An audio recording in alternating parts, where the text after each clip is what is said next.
Cameron Highland பிரின்சாங் Kampung Melayu டேச கயாங்கான் அருகே உள்ள ஒரு மலைப்பகுதியில் ஒரு ஆண் குழந்தை பிறந்ததையும் இறந்ததையும் மறைத்ததற்காக 19 வயது ஆடவர் ஒருவரை போலீசார் கைது செய்துள்ளனர்.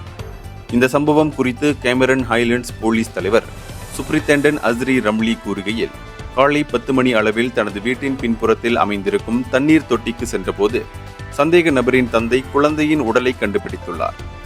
அங்கு புதிதாக தோண்டப்பட்ட மண் அமைப்பையும் வெள்ளை துணியால் சுற்றப்பட்டிருந்த குழந்தையின் உடலையும் கண்ட பிறகு அவர் காவல்துறைக்கு தகவல் தெரிவித்துள்ளார்.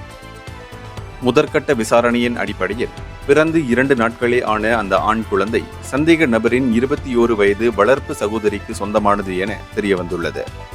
ஹோம்ஸ்டே ஒன்றினில் கிளீனராக பணிபுரியும் அந்த ஆடவர் குழந்தையை புதைத்ததை ஒத்துக்கொண்டதை தொடர்ந்து அதே நாள் மாலை 5:30 மணி அளவில் கைது செய்யப்பட்டார். மேலும் காவல்துறையினர் குழந்தையை புதைப்பதற்கான குழியை தோண்டுவதற்கு பயன்படுத்தப்பட்ட கருவிகளை பறிமுதல் செய்தனர். இதனைத் தொடர்ந்து சந்தேக நபர் இன்று தொடங்கி 4 நாட்களுக்கு தடுத்து வைக்கப்பட்டுள்ளார். இந்த வழக்கு குற்றவியல் சட்டம் பிரிவு 318 கீழ் விசாரிக்கப்படுகிறது. இந்தியர்களின் இதய குரல் மக்களோசை.